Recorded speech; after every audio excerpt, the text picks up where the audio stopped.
What's up, guys? Welcome back. This is episode 48 with 47 with my man James Pecora. James, you and I met through Billion Dollar Alliance. We're both in sub two. We're good friends with Vishkar. I know you're in Owners Club. So why don't you kind of kick us off and tell us like who you are and how you got into real estate investing in the first place?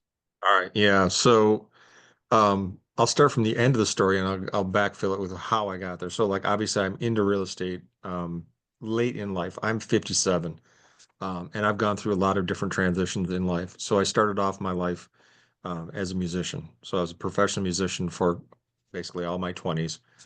Got married at 29 and decided that pursuing the music career was going to be challenging with a wife. So, we got married and we trucked on down to Nashville, Tennessee, and had a go at that and had a modicum of success, owned my own recording studio.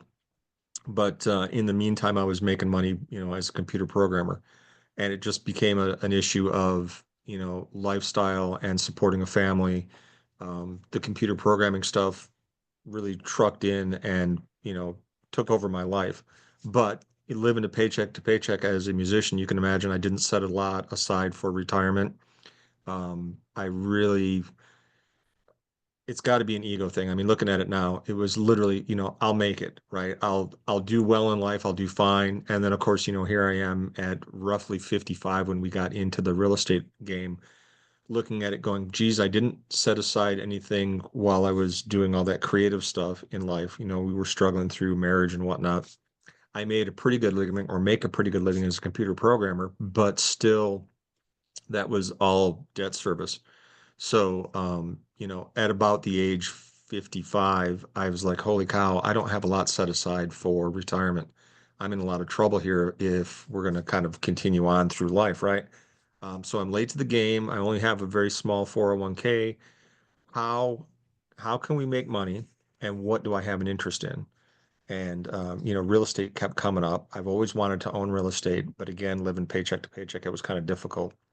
So what ended up happening was we moved from Nashville, Tennessee, back to the Midwest to take care of some family members, and we ended up selling everything, right? So we had some cash, right? And I was able to pay off all my student loans and pay off all my debt. So we were debt free, and we had some money. And I'm like, okay, great. I'm going to take this money and gamble, right? I'm going to invest in real estate. I'm going to jump in both feet and just do that because I know it can make money. I just have to do it. So we did. We bought a couple duplexes, and this was 2021, right? So not too long ago at all. We bought Mhm. two duplexes on a conventional, and found out very quickly that buying properties did not actually go as I thought it would, right? We had bought houses. I'd owned houses throughout my life, and I just thought, well, we're going to get into rentals. I'll just pay 3.5% down, right? And we'll jump into some rentals. And come to find out, as you start to do that, at least on the conventional side of things, that's not the way, financing works and whatnot. So we ended up spending all of our money getting into these two duplexes. And of course, this is literally right at the beginning of the whole COVID thing. And, so we were out of money, but we've got rental properties and they're making money. And all I can see is I want more. I want to scale bigger, faster, right? To get this base underneath myself financially so that I don't feel like I'm struggling. And so that's my backstory. That's how I got into real estate. And that's kind of how we started. And then, I was like struggling for more money, right? I wanted to do more properties. So I got online and, you know, looking back again, way old. I grew up in the 80s, right? Carlton Sheets was a dude that was putting out cassette tapes, late night TV, right? Buy homes, no Mhm. money down, right? And I've got over on a bookshelf, I've got an old folio of cassette tapes that my dad ordered or I ordered as a teenager. I can't even remember how they got in the house. But I was thinking, this guy Carlton Sheets back in the 80s was doing this. So I kind of, Googled no money down type of stuff. And I ended up running across, obviously, a ton of different YouTube stuff and ran across Pace Morby. And, I'm like, I'm kind of hooked. Just started consuming over the years 22. I joined Sub 2 in 22. I joined Gator in 23. And I joined Owners Club in 24. I would say that I'm kind of a fanboy of Pace's, only because he over delivers on stuff, from an educational standpoint. So in that regard, that's kind of how I got into real estate. Now I'm still splitting time between the W-2 and the real estate while I acquire, but I hope that answers that question. That was kind of a long story, but that's where I'm at. No, it's great. It gives us a lot of context to work with because it sounds like you really had one of those pivotal moments. I don't know what that was. Maybe there's a specific story to that, or maybe it was just that overwhelming feeling over a long period of time that you're like, man, I didn't set anything aside. And like I really need to build some kind of wealth. So like you said, you're like, I'm gonna gamble, but at the end of the day, real estate's an investment, right? Like we know that we might not always get the money back right away, but if you hold it long enough you will get that money back. Right. So, Yep. was there a specific story behind that, or was it just kind of like that, like over a period of time? The story was basically, and I don't want this to sound, it's going to sound bad, but I don't want it to sound bad. Like I got married and I love my wife and we have a great marriage. But the problem is I became beholden to this concept of, providing for the family, right? It's the golden handcuffs. I have a day job. I have a great day job. I make good money, and your social living standpoint raises, right? And you end up, spending all your money. It's the it. I hate to say it. It's a common thing in society, right? Your paycheck fills your lifestyle. You raise your lifestyle a little Mhm. bit, and your paycheck, fills that in. You're living paycheck to paycheck. But in the back of my head, my father was an entrepreneur. My grandfather came over from Italy and started a couple stores, learned a new language, started a couple bars.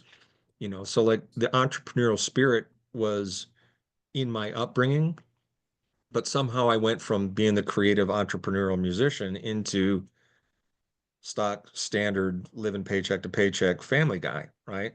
But in the back of Mhm. my head, there's always been this yearning for independence, and not having to answer to the boss, right?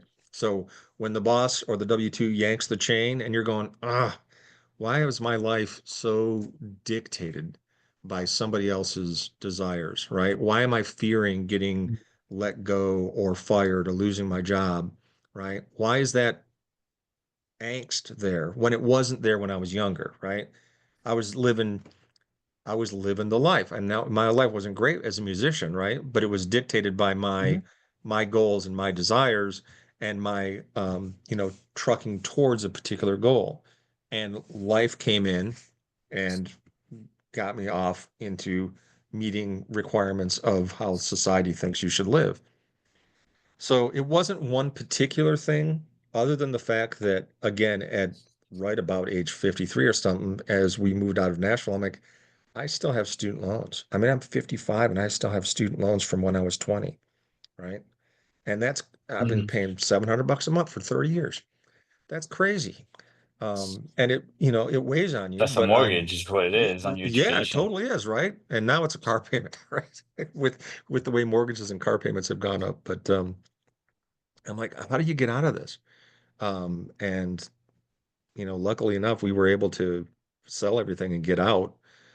That's the third time in my life that I'd actually been debt free, right? I mean, you walk out of your parents' house usually debt free, and if you're smart, to the young people that are listening, you don't get into debt. Avoid that personal debt. You can do leverage and debt for business stuff. Right now my philosophy is literally I'm only spending money on stuff that makes me money. And Mhm. I wish I had this philosophy or this mindset when I was younger. So, but from a real estate standpoint, I grew up in Lansing, Michigan, East Lansing, Michigan State University. I'm like, I am going to go out and be a musician. I had thought about buying duplexes in 1986 when I graduated high school. I had actually literally had my eye on two duplexes in East Lansing. And I'm like, this would be great. I can live in one half and rent out the other half. And then I did Mhm. this whole thing in my head where I'm like, I don't want to grow up in the town that I grew up in. I want to get out and see the world. And if I buy a house, I'm going to be tied to a house, right? So I let that go. And this is where it ties all back around to the fact that I said I've always had real estate in my mind as something that I wanted to do, but I never Mhm. wanted to tie myself down to a location. Now, back in the 80s, that was it. People weren't trucking back and forth in the United States. And traveling around is not a big thing nowadays. But back then, my folks would be like, you can't go 60 miles away to go to a concert.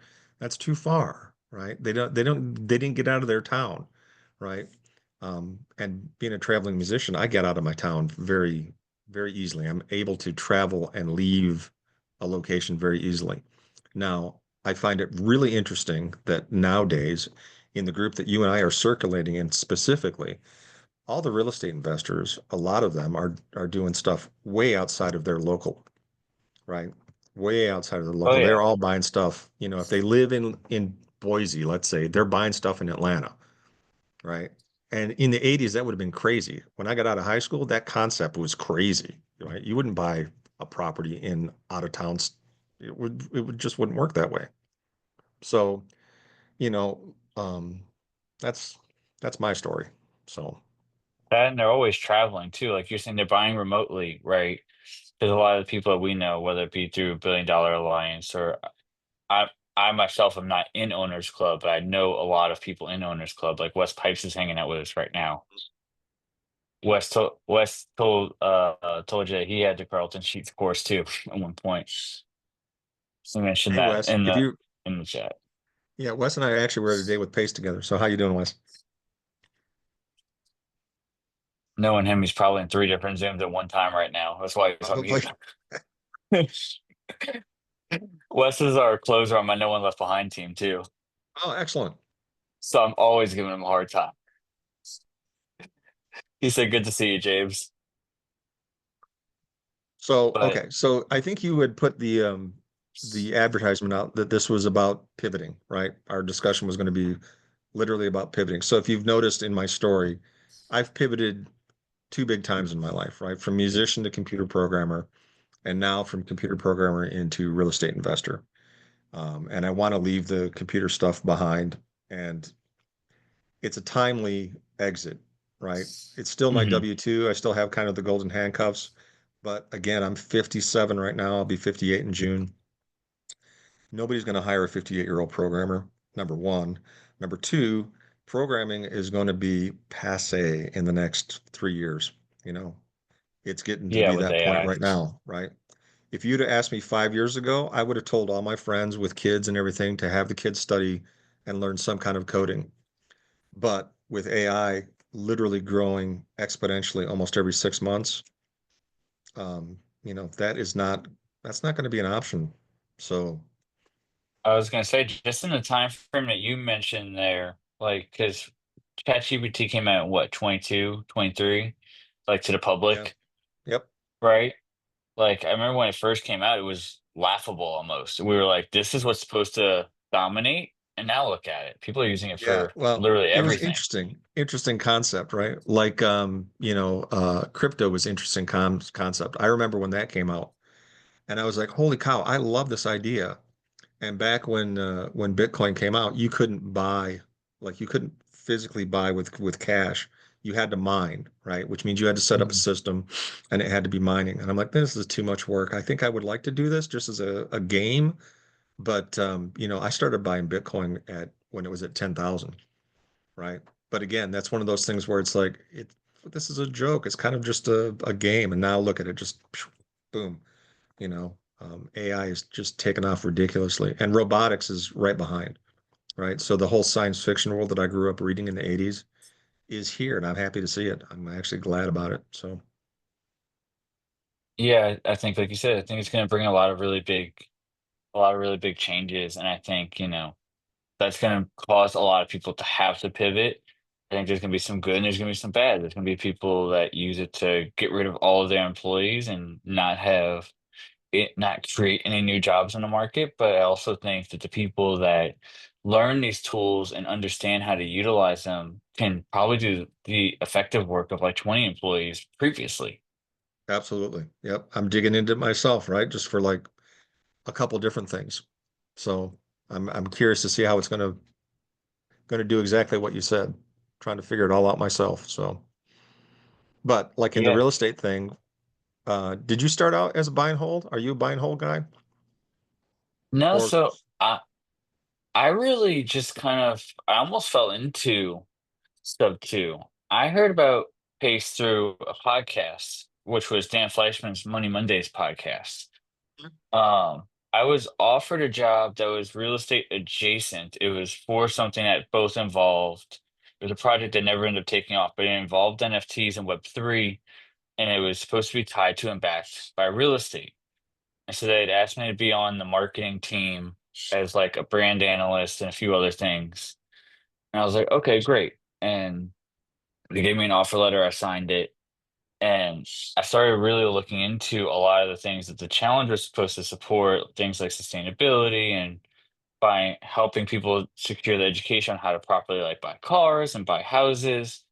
And so that way, we could bring up these new generations to be fiscally responsible, which is something that like I wasn't taught in school. I'm sure you probably weren't taught in school either.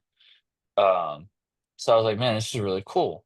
So I stumbled upon Pace, and when I spoke to the people at Sub 2 in January of 24, Zero Down was the hot thing because that was, I think, released at the end of 23.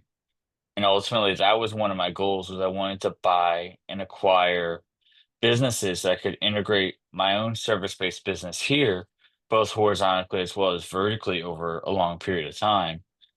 And so I told him that, and he was like, "Yeah, like, we have all this business buying content in Zero Down." So I was like, "Cool, fuck it, whatever, sign me up." Like, and I actually started learning about real estate. Ironically, like I thought it was Sub Two was had more business buying content than what it did, okay. right? Yeah, So I thought I was learning real estate like as the byproduct of something that was like creative financing and business acquisition, oh, not that's interesting. realizing Yeah, that it was flip-flopped. And very so I interesting. got into it and I was like, well, what are my skill sets? I'm an integrator, I'm very operations minded. I'm good with logistics because I have a service-based business. So I know how to do all those things and keep meetings and appointments and timetables and deliveries and routes and all of that. I can do all those things. So how do I take those skill sets and apply that to the real estate sector? So I just started doing stuff like as an integrator for people, as well as I started raising a little bit of capital for a side project here or there. And eventually that's how I met a Vishkar and ended up in a billion-dollar alliance. Nice. Okay, cool. Excellent. Good story. So you pivoted too, right? So you came in Oh, looking for totally. this. Yeah, okay.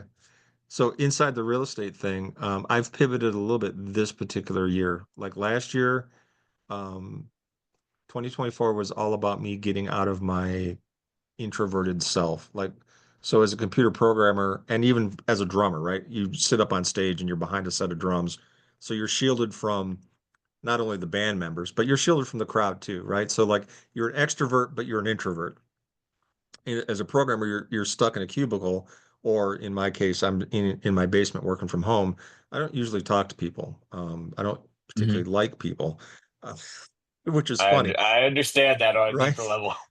So in my head, I've always thought of myself as kind of a loner and an introvert, and I've noticed that in order for me to do what I want to do in real estate, which is a little bit more than a hobby, I want to acquire quite a bit. Um, I need to interact with other people. And as you have discussed with the Vishkars group, the whole point of capital raising is talking to people, right? Hmm. So 2024 was all about me getting outside of um, all the fears that I have about talking to people and networking with people. So I networked a lot. I talked a lot to people, came out of my shell. 2025 is specifically about me acquiring X amount of properties, enough for me to meet my financial goals. So in pivoting from just buy and hold stuff, I didn't intend to get into fix and flips, but this particular year, I'm on my second fix and flip just out of um, serendipity, I guess. So John Peckel down in Detroit, and he and I have partnered up on a couple different fix and flips, and hopefully that's going to become an interesting little side project for me. So, but that was one of those things where it's an opportunity. I didn't think I would get Hmm. into fix and flipping, but the opportunity's here. I might as well explore it. Like with the capital raising, I'm trying to explore it. A lot of people are jumping on the co-living thing, and I think I want to explore assisted living, not necessarily co-living stuff, but the assisted living aspect holds a lot of interest for me because I see a lot of need for that. I have one Hmm. tenant that is in desperate need of assisted living, and I generally end up taking him like to doctor's visits and stuff, and I had to, build a ramp for him. The house isn't ADA compliant. He really needs to be in a facility, so I'm going, and it's difficult to find, right? It's difficult to find affordable assisted living stuff. So there's a need for it. And I'm like, maybe I can figure that out and go and explore that a little bit more. So, um, right now I'm trying to figure out exactly where I'm interested. I know it's real estate. I know there's a lot of aspects of real estate. I just don't know which one like is like my favorite cereal at the moment. So I'm trying all of Oh, them to see if I like anything. I totally understand that, especially in the creative finance community. There's so many different things that you can do. And like I said, I Yeah. went from like, how do I just take the skill sets that I have and apply them to make money? And I feel like I'm in somewhat of a similar trajectory, right? Like even though I joined a little bit after you did, 24 was about getting out of my shell and networking and learning all the things and trying them out and starting the things. And then this year is about meeting the financial goals. But you talked about that introvert piece, and I think that's super important to hammer on because there's a lot of people that feel very introverted. They feel like they can't, and I want to speak to those people because I myself identify as being introverted, and most people don't believe me when I say that because they're like, dude, you're on Zooms, you have a podcast, you do all these things, and I'm like, yeah, but you don't understand. You don't know what it's like when you get off of a networking call and you just bury your face in the fucking pillow because you're like, holy shit, I couldn't get this guy to stop talking the entire fucking time. Like I got 6 words in. I just wanted to go. But one thing that Pace does really, really well is he prompts you. And it's if you have any kind of, you know, any kind of faith life or any kind of spiritual life, you kind of learn to like listen for that little whisper. And I feel like pace is almost like a modality for that whisper. Like he'll put it in front of you, and whether you take him up on it or not is totally up to you. But he'll tell you like, "Hey, email me. Like I genuinely want to hear from you." So I'll email him and I'll talk to Pace. Or he'll say, "Hey, if you have a win, like raise your hand. I want to spotlight you on family night." And I did that. That was the scariest fucking thing I ever did. He put me Wow. up Yeah, on screen with him, and it was Zoom of 1,900 fucking people. That's a lot of fucking people. it is. And Adam, you say you identify as an introvert, right? And but I know you name and face from you being plastered around everywhere. I mean, you've done a very good job of getting your name and face out there. So I love that. I mean, I've watched you jump in the community and go, go, go. So I'm like, that's interesting to hear that you feel that introverted. And of course, the getting off the call and being exhausted or whatever, totally get that. Yeah, that's That's yeah. why I feel prompted to do those things. And what I've learned to do is that like if your first instinct is to do that, it's just like taking the multiple choice test, right? If you're between two answers, your first guess is probably right. So if your gut instinct is like, huh, I should probably make a post and sub too about this. Or I should probably text James right now because I'm thinking about him. Or I should probably call this person because I haven't talked to them in a while. You probably should just do those things. Like even this started as like Emma Duncan and I wanted to do like 2 to 4 Zooms, and we were going to record them as like a mini series on how to network for introverted people. And then it literally turned into a fucking podcast. Now here I am. This is, like I said, episode 47. Killing it. Yeah, that's great. I sent the meme to the girlfriend earlier and it said, what do you call people that show up or that identify as introverted but are mistaken as extroverted because they're put into a lot of leadership roles mistakenly and said introvertuous. Like I'm here to help, but I wish I wasn't. Oh, that's interesting. So yeah, so I was going to say the actual term is ambivert, right? So if you can occupy both roles, that's it's called an ambivert. But I like your mix on words even better. So that's great.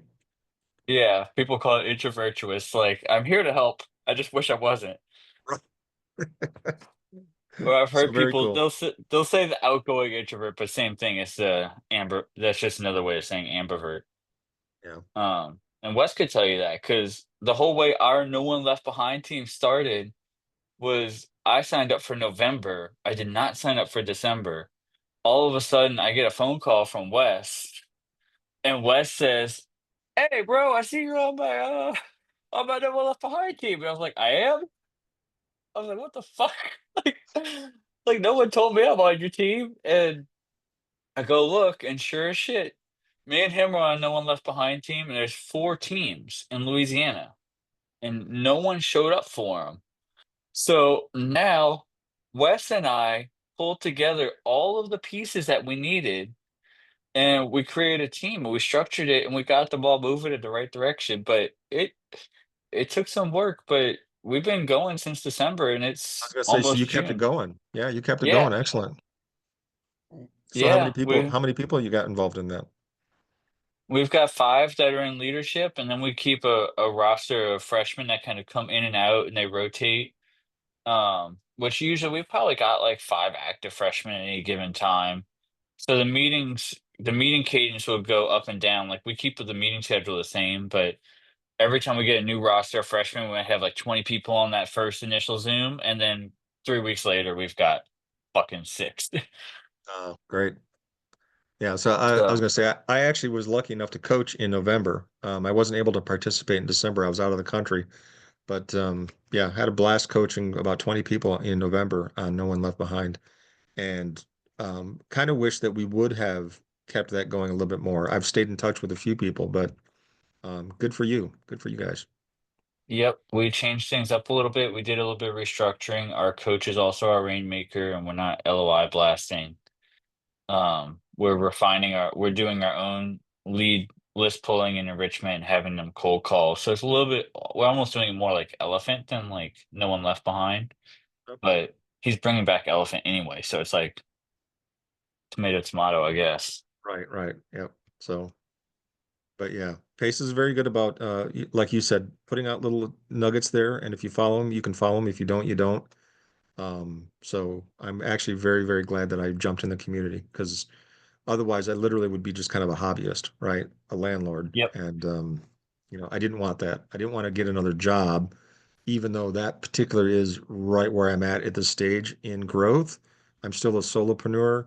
I've got two VAs that I'm interviewing right now to kind of expand myself a little bit. I have a business partner in Las Vegas. So like my triad is Michigan, Nashville, Tennessee, and Las Vegas, right? That's where I Mm, live, where I work, and where I want to exist. And I kind of yeah.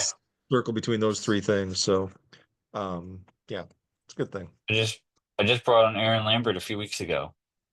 Oh, excellent. He's in Vegas, but he came through town, so me and him got lunch, and then we did an interview. Okay. But speaking of training up VAs, so Wes was asking, he said, can you briefly speak about using AI to create trained bots to handle your most repetitive tasks, creating the prompts to make individual bots with different quote unquote personalities and skill sets, rather than hiring people to execute tasks and handle certain responsibilities. Hmm, I like this one. Yeah. I like it too, Wes. And it happens to be like literally what I'm digging into. I just started this week. So I've spent a lot of time on Chat GPT using a large language model, not an agent, to actually give me responses and or information, which is great. But I wanted to step beyond that to specifically do what your question asks, which is using agents. So I haven't done that yet. I literally this last week started getting on a thing called make.com, which Oh, lets you yeah. schedule stuff, right? So and build stuff. I'm also trying out Claude's programming stuff, and ChatGPT also has a app developer, like an agent developer. But I haven't gotten into them well enough to actually feel like I could give you any information more than what you just said. What the question you just said actually outlines some excellent ways to use some things, but the resources, there are quite a few different ones out there right now. Um, and I haven't done them enough, so I can't, I would feel disingenuous if I tried to give you a bullshit answer. I will say though, Wes, with AI being built into literally everything now, like your calendar has AI, your email inbox has AI. I mean, there's AI is not going to be exempt from anything. Like Loom has AI now. That was the first thing I thought of when you said this because last year I took a company, we implemented Loom AI, which totally changed the amount of time I saved one company just by telling them to use Loom and then use Loom AI to transcribe their SOPs. They went from it taking them an hour to create one SOP to 4 minutes. Like it's insane. Yeah, it's Um, amazing. It's good. but If you don't know April Elias, look her up. She's in the community. April Elias. She deals with AI all the time, and she actually runs the Owners Club AI group. But April she led the. Elias and Heather Grizzard's her business partner because Heather and Yeah. I just did an interview last week too. Okay. Yep. Um, But I think so. I heard Billie Jean went on Andy Frisella's podcast recently, and Billie Jean was known as the digital marketing guy for a really long time, but now he's dove into everything AI for the last like 4 years. And what he said is he thinks that people are going to start hiring basically VAs that are super well trained in VI and AI. And that way, that one employee that you're paying for can replace, let's say, 20 employees. They might be able to replace an entire department. So that's where I think it's going to go. Personally, that's what I'm trying to work towards is getting myself like an executive assistant that understands AI well enough and they can execute at in a timely manner and help keep me on schedule and on track. I'm going to scroll through my email here because I know I just signed up for an interesting in the AI group. We had an interesting discussion, and I just signed up for a bot. It was like a 12 bot thing, and I'm going to totally just draw a blank here. I'm having a senior moment. Where are we? I'm going to forget the name of it. Dang it. Yeah, Wes, AI is everywhere. I don't know enough about agents. Chris Pod would be another good one to talk to about that because he's in the chatbots kind of arena of things. I don't, and I know he's getting into agents. I think personally, the way that it's gonna go, at least for right now, until AI gets good enough, is it's gonna be like a actual virtual agent or an executive assistant, somebody that's a high level person that can and that is going to be in their job in their job responsibilities. It's like, can you use ChatGPT? Can you use Claude? Can you use DeepSeek? Can you use Midjourney? Which I mean, you can use Chat to generate images now, but can you use like let's say like the top five AIs? It'd be these five. If you can utilize these five right here, then you get the job. And maybe you pay that person, I don't know, $20 an hour, but if they're able to use AI in that way and they can generate you, you know, they can they can generate the outputs that you need functionally for like five different people, then I think you're gonna end up scaling better that way. But I don't know. Like I said, I don't know enough about the agents to speak to it. Yeah, I'm in the same group with you, Adam. I'm just learning, so I have a little bit of a step up because I have a technical background, but yeah, I don't want to mislead somebody. But Wes, your question was very well phrased. So I think I'm there's all. just tech savvy enough to be confused for somebody that's about as literate as you are. Yes. Check back with me mid-June, Wes. I'll have an answer for you. Um, so tomorrow's an actual holiday, so I won't have my day job. I plan on catching up on a few different things. So That's the other fun part about being the operator of a team is I also end up playing IT support sometimes. right, right, yep.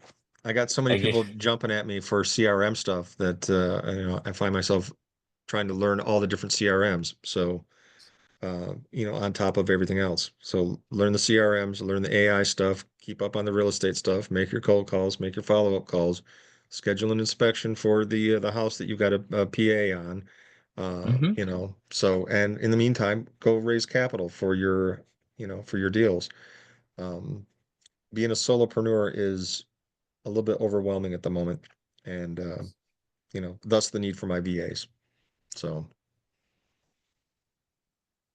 Wes said that someone in Owners Club has a business with multiple AI agents and her partner in England. I'm pretty sure it's Tracy Gunn. I wouldn't doubt that. I wouldn't either. I know that they're doing a lot. So TJ Wynn showed me the Pace GPT the other day. Yep. So that was interesting to see. It's definitely still clunky, like you could tell, Hmm. especially with the pause between subject and to. I don't know why that happened every time. But you're on the Yeah. phone with him. You're on the phone with Pace, right? And he's like, "Ah, yes, James, I think it would be a good strategy to buy this house, subject to the existing Yeah. mortgage." It is Tracy. And Nisha also said that she'll share a Google Doc as she learns more about creating bots and GPTs. Oh, excellent. Yeah, I would say I'm curious to see where that's going to go, but I feel like, you said this a few moments ago that AI is so exponential right now that none of us are going to be able to predict it anyway. Yeah, you will not know. I mean, you wouldn't have been able to predict where we are right now, right? No. Oh, So, absolutely not. Not yeah, in 2020.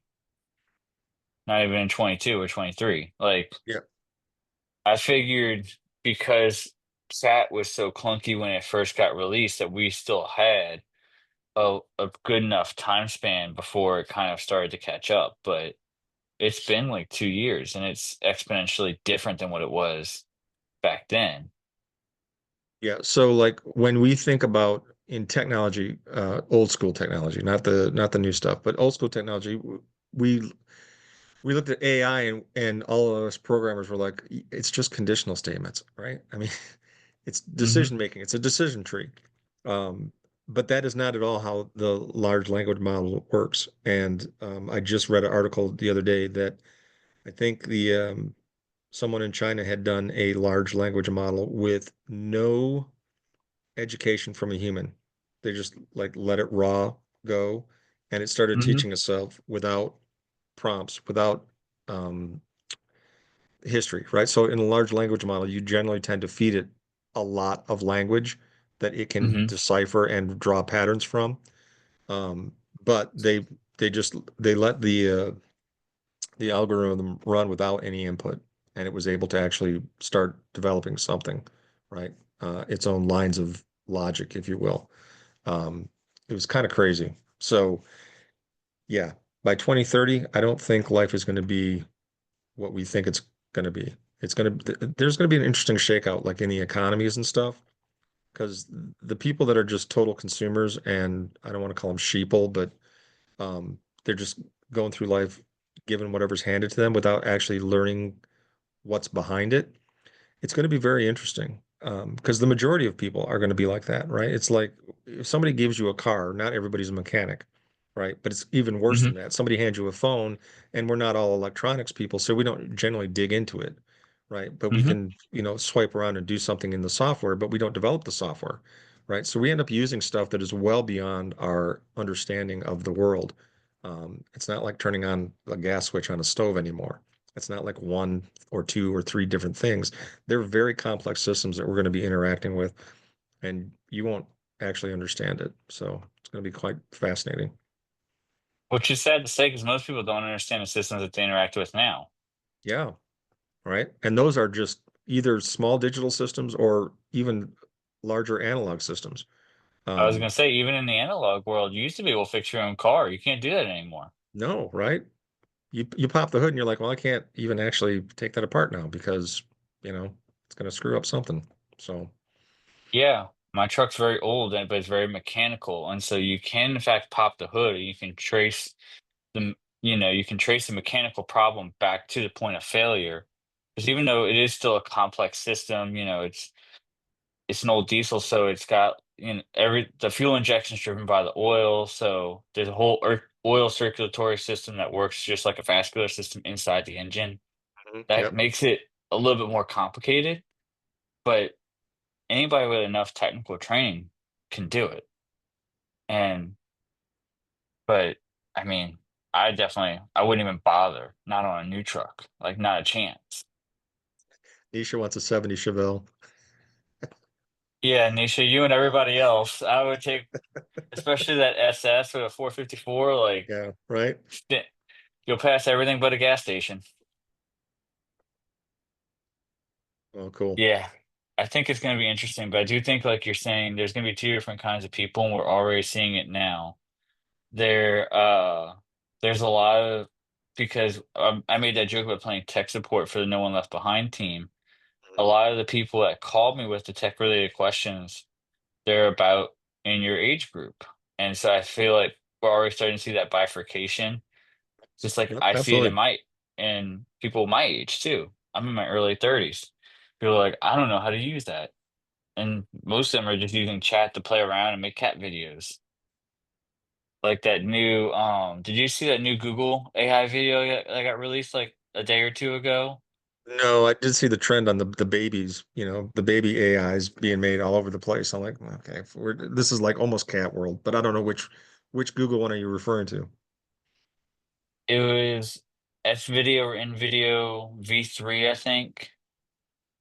I'll have to find it and probably send it to you outside of this podcast recording.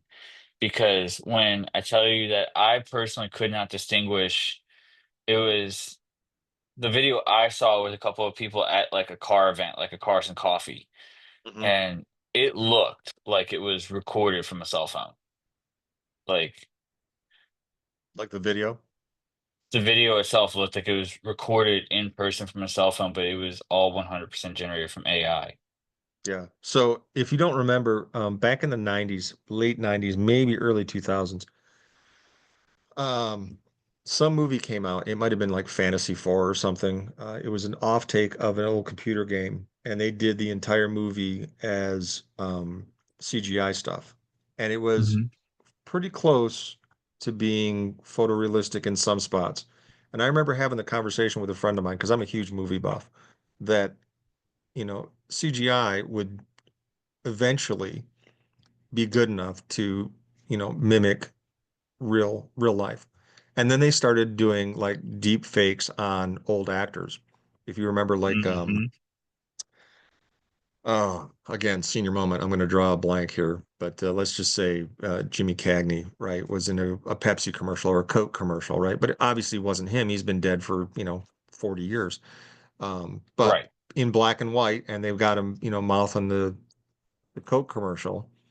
And now you've got the AI is good enough with deep fake stuff, like you're pointing out, that you almost can't tell, right? And if you're not aware of what like reality is or can do, like what physics is, I've seen a bunch of Mm. videos where it's like a ship on an ocean that goes down a whirlpool and it's got people on it, and it looks so real. Mm. You're like, oh my goodness, this is a tragedy that happened somewhere. But you're like, oh, wait a minute, that water's not quite moving the way that water would move, right? But In this not, given scenario, yeah. yeah, right. So this is AI generated, right? And you can pick these videos out, okay, but like a lot of people don't pay attention to like little details like that. Like there's no way that the ship is doing or a boat or a car is doing this physically, right? It's impossible physically, but it looks so real, right? That you would, if you didn't know physics, you would go, "Holy cow, did you see what that car did?" It's like, well, okay, but the car can't do that, but it looks real. Well, so the latest controversy I saw is we just got a new pope in Rome, and they are already using videos to generate sermons that he hadn't given because he had only been in office for like 24 hours. Oh man, that's crazy. So now there's a And not whole lot of surprising though, spin up right? about what his politics are, what his standpoints are, whether like he loves the current president or or not. Like nobody really knows because it's there's so much stuff being pushed out there right now. It's like, what the fuck are you supposed to do? Yeah, and plus you don't know the source, right? I mean, because anybody can publish anything, right? If it goes I was gonna say viral, you're that like, in yeah, modern journalism is my sources. yeah. So What sources? My sources. yeah, people are going to be bifurcated. That's for darn sure. How do you take advantage of it business wise is one thing. Um, but we're off topic a little bit. Sorry about that. It was all based on Uh, Wes's question on agents. We, that's okay. Wes is really good at getting everybody off topic all the time. We never get anything. I'm lucky if we get stuff done in the hour that we have the meeting set upon when we have meetings, and then like, well, I'll usually just keep the Zoom room open for another 30, 45 minutes after that because then they just bullshit. that's funny. Um, but I do think that is important. I think that bifurcation is going to come in really quickly, and I think Cody Sanchez has a good model, which is that bringing it to the most antiquated industries first is going to be where you're going to see the biggest revolutions. Okay, yeah, I can see that. It's just like anything else, like the higher the cap rate on a commercial property, right? The more value add that's available. Yeah. And I think that those businesses are going to be the same way. If you go to the businesses like the trades and stuff and you start implementing just a little bit of AI, not everything, right? Maybe like some CRMs and some call tools, maybe some marketing tools, like those are going to be the highest value add. Gotcha. So, hey, Wes, the agent thing that I signed up for, which is like 6 or 12 different agents, is called Sintra, Sintra. I've heard mixed reviews about Centra. So I literally just started again. This is one of the ones that I'm trying out last week. So, um, but yeah, they're very new, right? And again, everybody's jumping on whatever, like the early days of the internet. So you're going to get a lot of mixed results on a couple different things. And actually, a good point to just how exponential the AI is exploding, right? So, um, I did a demo call with an AI called Martin, and Martin is supposed to be like an executive assistant that you can treat like Jarvis. You can call Martin, you can text Martin, you can tell Martin to call and text your contacts, schedule your appointments, add to your to-do list. Like you can tell it to do all these things. And I did a demo call with the owner about a month ago. And I remember telling him, I was like, yeah, I want to do this. Seems a little bit more advanced than what I'm used to. And he's like, I'll extend your trial and you can try it out. And so I really, really got it because I wanted to try to put it side by side with Motion because I used Motion as my primary calendar and task tracker and my project management. And he's like, I think this summer we're going to find a way to integrate with other third-party apps like that because they do the same thing that we do. They write on top of Google Calendar and iCalendar. And I said, that'd be fantastic. I would love to somehow integrate and marry the two of them. Well, not 2 weeks after I had that conversation, Motion announced that for an additional, almost like a DLC, right? Like you could add these additional features over here for it's a different package, but it's all the features I just talked about on the call with the guy from Martin.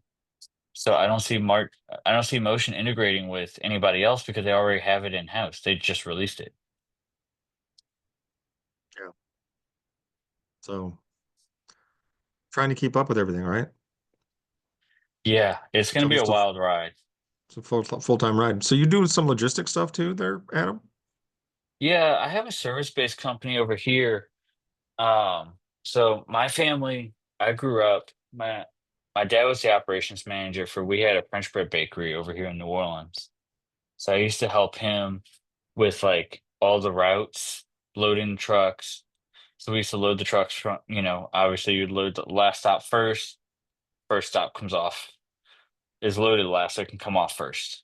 I used to help him with all of that. And then in 2019, I started delivering cooking wood, like and firewood for local houses, for local businesses. It's kind of been its own little renaissance thing over here. There's a lot of restaurants popping up that like this kind of slow cook over an open fire, and we see it across multiple different restaurant types. The primary customer base is like barbecue Yeah. and pizza, Okay. but I've I've delivered to casinos, to hotels to campgrounds to movie sets. There's a pho restaurant that uses it. Like you would be amazed at kind of what you at the people that would use that. And so I went all in on learning how to be better at logistics. Like my truck now is a 1-ton truck.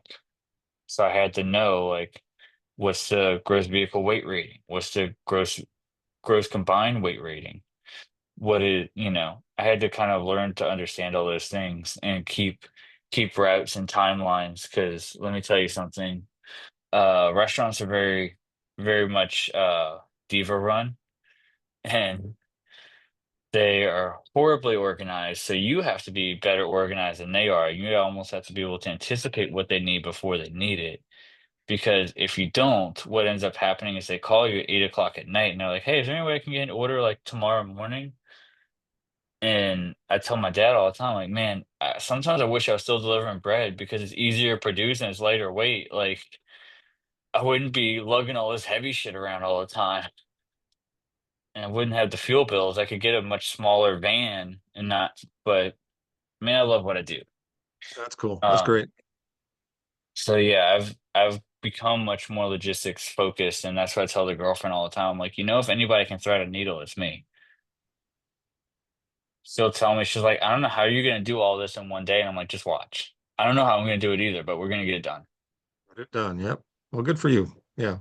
So like, yeah, my day job is with a trucking logistics company or software company. So we do, less than load and dedicated fleet logistics. So Oh, good that's for you. cool. I Yeah. got a really good friend who's a broker, so he brokers those kind of loads. Interesting. Yeah, that's one of But those yeah, industries that's going to get changed up, when we have automated driving and stuff. Wow. Wowza. so someone pointed this out with the AI, right? They were saying that the trucking industry is going to be shaken up a lot. And somebody Hmm. was like, "But what do you mean? Like self-driving's still so far off?" And I said, "Yeah, but think about all the office employees and support staff." And I was like, "Oh shit, that's right." Because if you got like these big broker companies, these big trucking companies that have, I used to work for a wholesaler, um, in their warehouse. They had a dozen people in the office. That dozen people could be down to two, you know, Yeah. the Hmm. owner and the VP. Yep. Yeah, because So, truck routing and truck loading and, that whole thing could be done automated. So oh yeah. very interesting.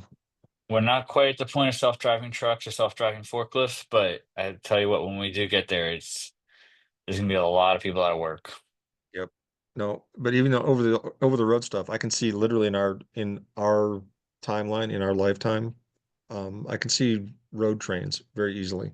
So like in Australia, they do there's semis out there will do 10 trailers, right? Like we're limited to two in most states and in Colorado, I think, and in some parts of California and Nevada, you can have three trailers, right? On a semi trailer or semi truck. In I think it's Australia, by weight. I think it's yeah, by 80,000 pounds. in Australia, going cross country, they'll have 10 or 15 trailers on a two semi thing. So it's literally running like a train if you think of it, but it's running on the road, Hmm. right? And when we get to automated driving, at least automated driving enough where the trucks can follow each other, right? And automatedly follow each other in like a single lane.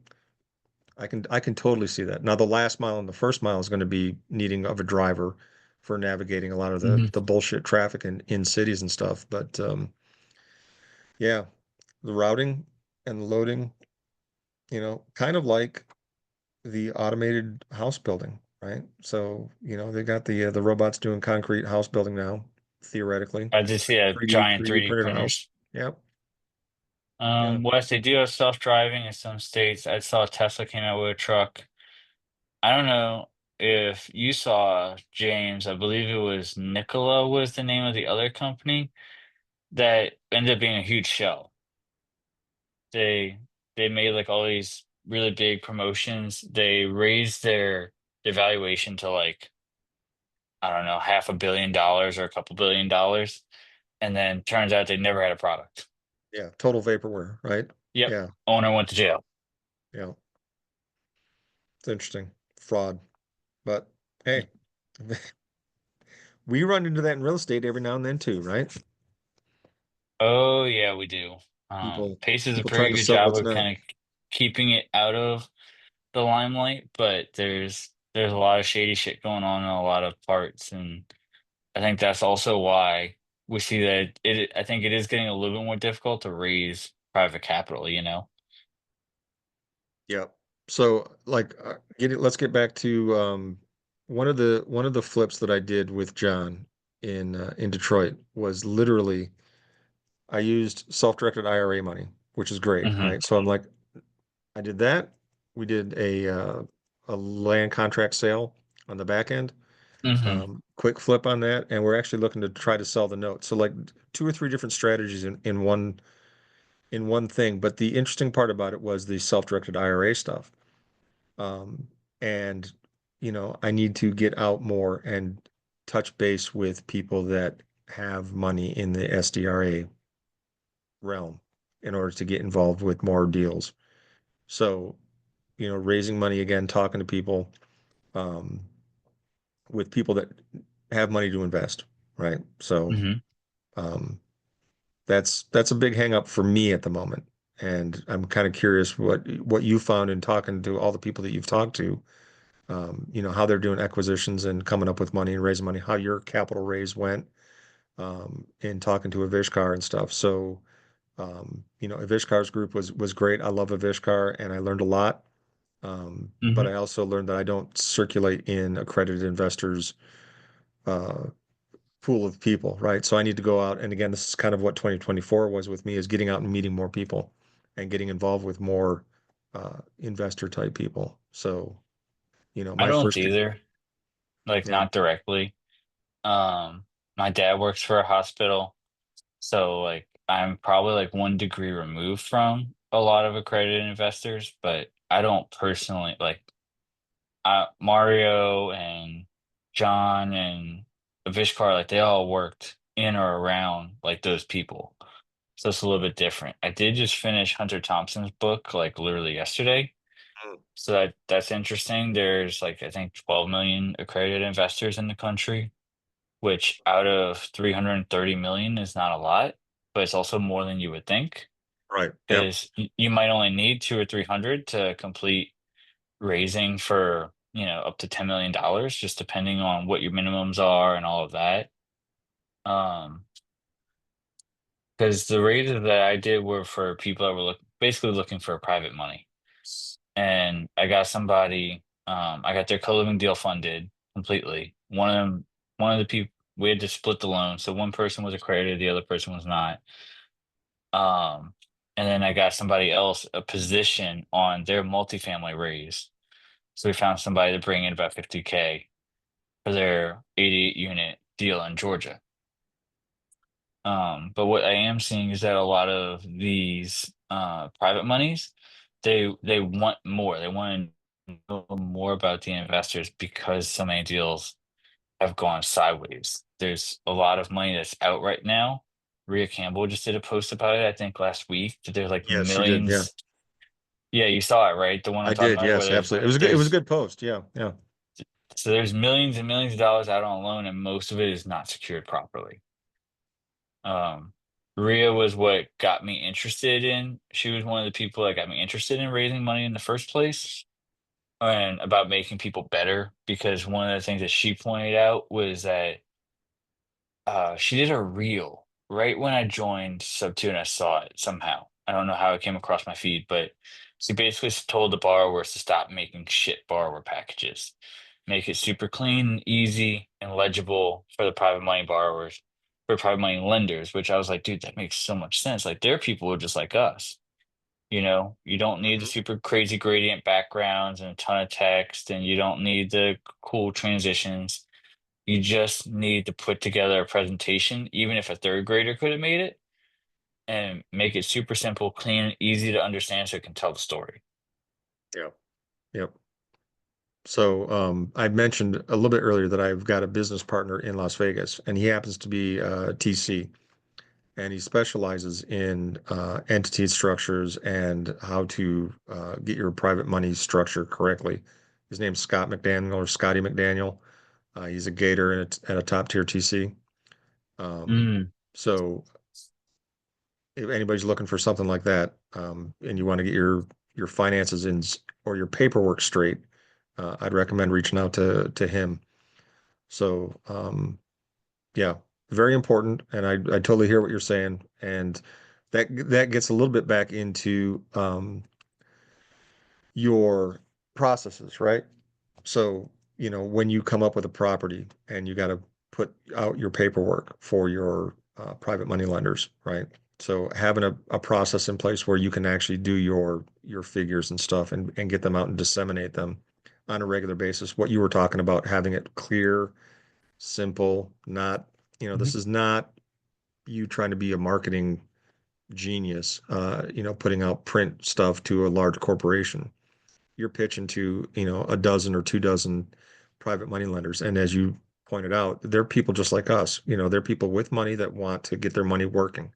And what they're interested in is literally knowing what the story is and what the money is going to do. Right. And then, of course, you have to be reputable.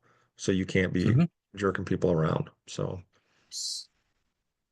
Yeah, I think that's a really difficult part too right now for people is if you're a first time borrower, there's a lot of challenges with overcoming that hurdle. And I've seen people kind of backfill the experience gap with some of the knowledge, but even like one of my friends who's a top tier TC, she went to get her first deal last year. And when she went to get that deal, she was struggling to overcome that experience barrier as like in her reputation. right. Okay. So yeah, that's a good point. The group is big and it's growing. So, and a lot of the people that are coming into the group are very much like you and I were coming in as, let's call us freshmen, rookies, however you want to think about it, novices, Hmm. um, you know, and they're trying to do something and it's great. Okay. Myself included, I'm trying to do stuff, right? But my background or my CV, however you want to think about it, my list of properties, my experience is still very small. I consider it very small. Again, I'm solo, right? I'm not Hmm. a big operation. I've got 4 doors under management right now. I've got 3 doors that were purchased this year. And that's not three of the five. I had five rentals, but I got three fix and flips this year um, that don't sit in my portfolio. So, 8, 10 deals total, a couple different private money lending deals. Um, so, you know, I'm still I'm still growing and learning. But as you point out, new people are coming in all the time and they're struggling with they don't have an experience. They don't have experience to show somebody. So, my advice to them would be please don't fake it, right? Just just be honest. You'll find people to get involved in your deals. And if you're having a problem finding people, partner with somebody.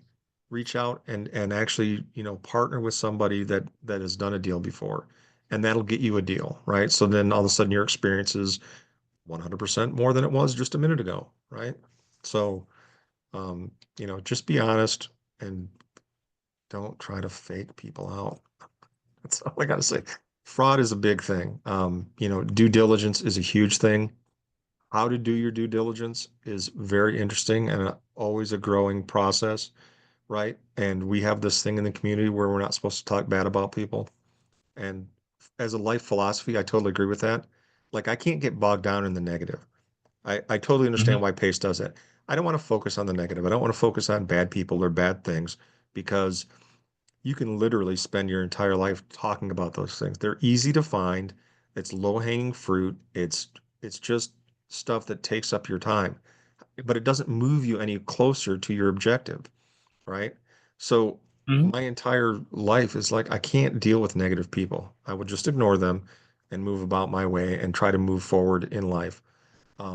So that being said, we have this thing that is, don't talk negative about people, but you still have to do your due diligence so that you don't fall into the sphere of somebody that's a little bit shady, And as you pointed out a little bit earlier in the conversation, there are shady people.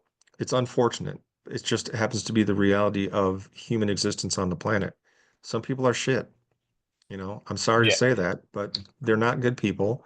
They're doing crazy things. They're doing, wicked things, or they're doing shady things, trying to make an easy buck or a fast buck. You need to get involved with people and vet people based on, your experience with them. Talk to people, do your due diligence. Make sure you look at the paperwork. Make sure you read the contracts. Make sure you talk to somebody. If you don't know what you're looking at, talk to somebody. Call one of these top tier TTCs. Adam's got somebody that he trusts. I've got a dude that I Mhm. trust. Reach out to us. We're happy to, shove you in the right direction. So, but due diligence is one of those things that I struggle with all the time. So in the private money lending that I'm doing, I am now only doing stuff because I got bit my first lend, I got bit. Now, luckily I wasn't bit to the point where I lost all my money. It just dragged on for a lot longer than it was supposed to, right? And that's one of those things where if you're doing private money lending, you're supposed to lend to own, or at least with the Mhm. mentality to own. But I didn't want to pull the trigger from a legal standpoint to interact or to enact the legal remedies. So it was one of those. I have a personality that's a little bit accepting, right? So a 6 month lend became a 9 month lend, and I'm like, we're getting to the point where I am going to have to engage the lawyer, right? And I don't really want to, but we're going to have to. Mhm. So luckily enough, um, the guy finally paid off, which was fine, and everything was fine. But that being said, that's again one of those things everybody will tell you if you're lending money, be prepared to lose it. Like Pace will be the first guy to say, if you watch his videos and you pay attention, do not lend money that you can't lose, right? Because the minute the money goes out of your account, you need to be at least emotionally prepared that it's gone, right? So, Yeah. And Wes brought up a really good point. He said, I think that there are more instances of people making mistakes, being overly optimistic, getting mm, overextended, etc., than there are instances of people being intentionally fraudulent, deceptive, or malicious. And I do agree. I think that the community expanding at the rapid rate that it is, like there will be, I think the percentage of sociopaths in the population is like 1 to 3%. Like there's yeah. going to be an inherent number of people in the community, no matter how hard you vet for, that will be malicious, but it's going to be so small. I think more likely than not, 99.99% of the time, usually what it is they just misinterpret what Pace says, and they are overly optimistic. So, and they're overconfident in their own abilities. So they want to go out, do their first deal all by themselves, make a boatload of money, which for most people is probably 10 or 15 grand. And they've learned enough that they don't need to partner with anybody else, and they can do the whole thing start to finish. That's the most common like culmination of things I see, and it's also what lands everybody in hot water. And Wes, you know this because you just helped somebody do a deal. What was that? The deal in Waco last month. Um, yeah, front row seat for Pace's filming of the lending rules of Gator 2.0. Yeah, but Wes witnessed it because there was a friend of mine that came to me looking for a lend for a deal that he wanted to do, and then waited till the 11th hour, like basically the 11th and a half hour. The auction for the property was at like 10 a.m. the next morning. Calls Wes at 9:30 at night. Hey, can you Oh, help me fix this? but it worked out. Yeah. Mm-hmm. Nice job, Ended up Wes. worth. Way to go. Yeah, poor Wes won't That's have any hair left if he keeps doing deals like that, though.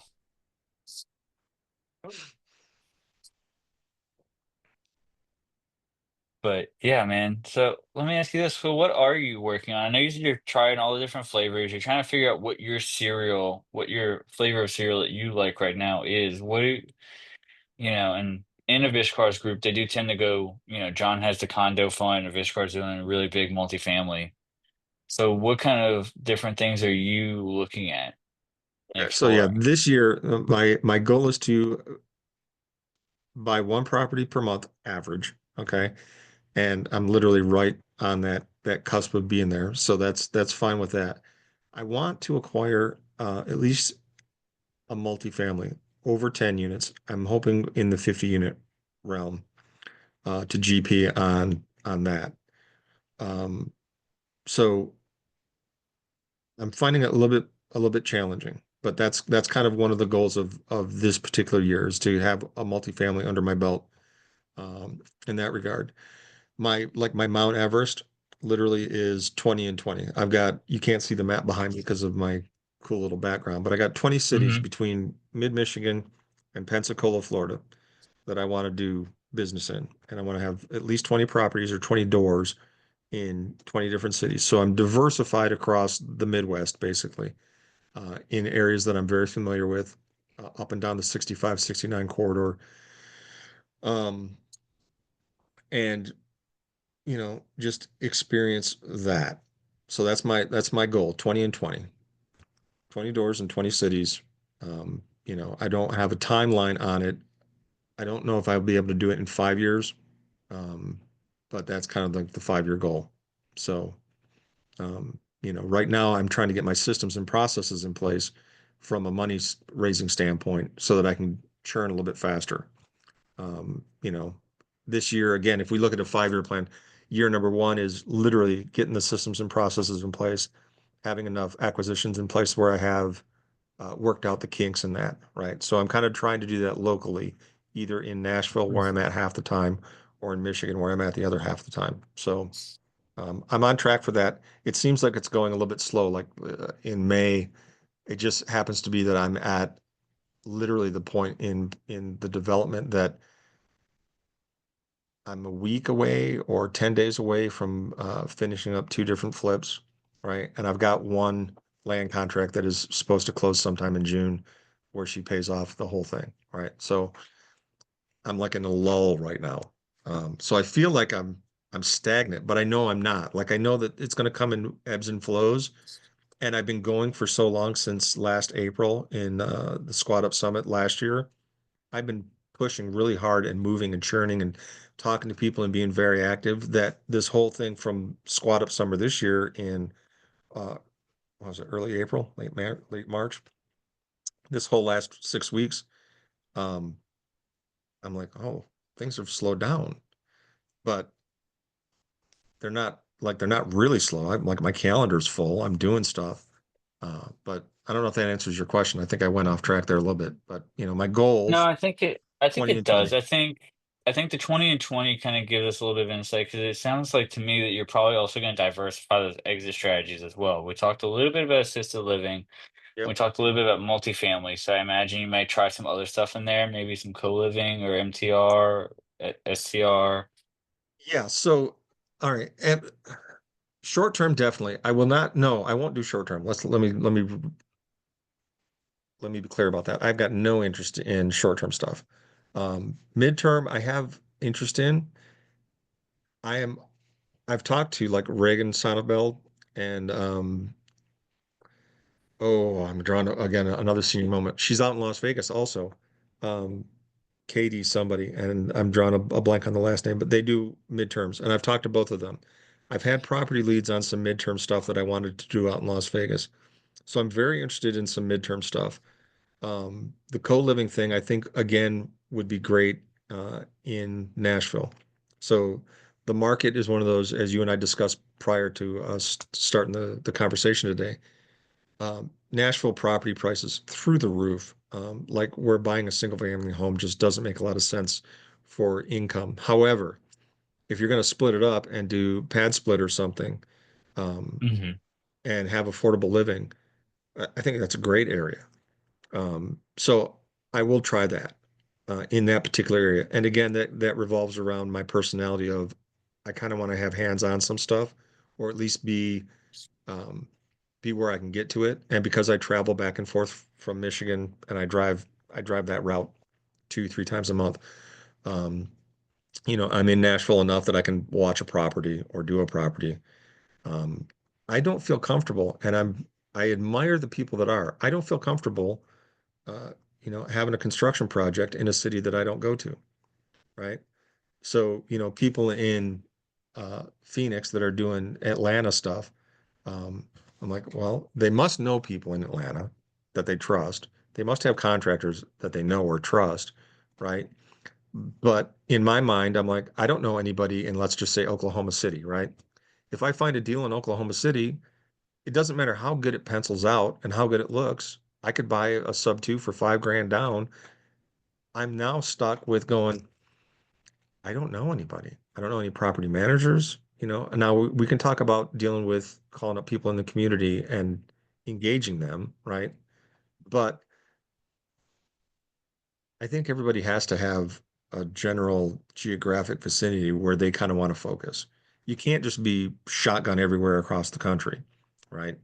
So my focus is literally that 65, 69 corridor, Michigan, Lansing, Jackson, Grand Rapids, Fort Wayne, Indiana, Indianapolis, Bloomington, Louisville, Kentucky, Bowling Green, Kentucky, Clarksville, Nashville, all the way down, Huntsville, down into Pensacola, right? I've driven that route more than I can count. So I'm familiar with the cities.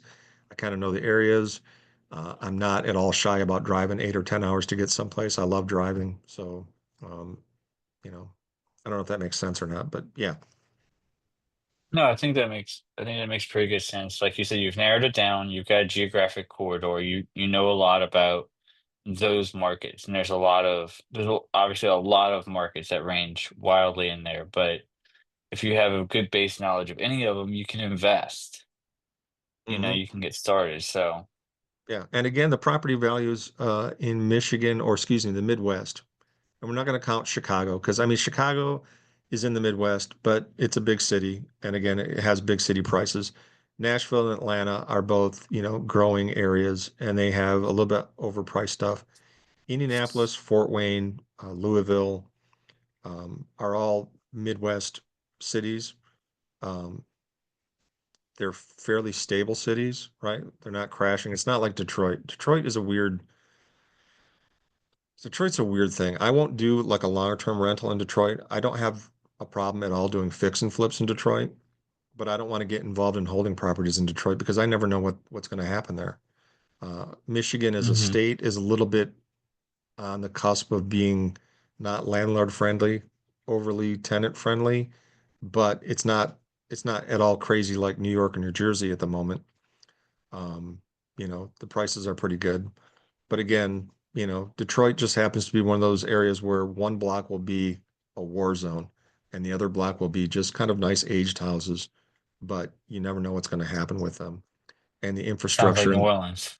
yeah, right. Okay, so New Orleans is interesting too because you guys have infrastructure age problems that Oh place like God, do Detroit we? does too, right?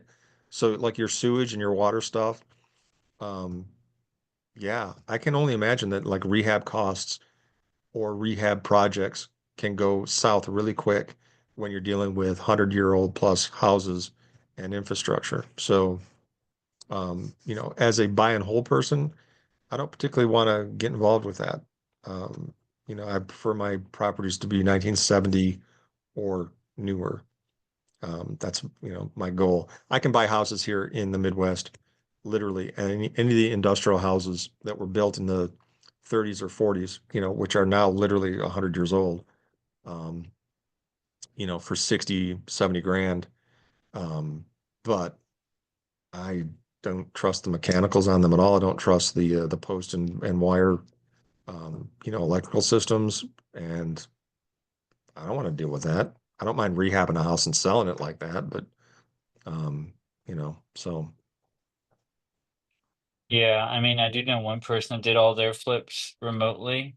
Our former regional leader, Jeremy, him and his partner, Dave, they would do all their flips through realtors. The realtors would find the contractors, manage the contractors, because they would get paid both on the selling side as well as then again on the listing side Oh, when okay. when the flip would go up for a list. So they would make like roughly 6%.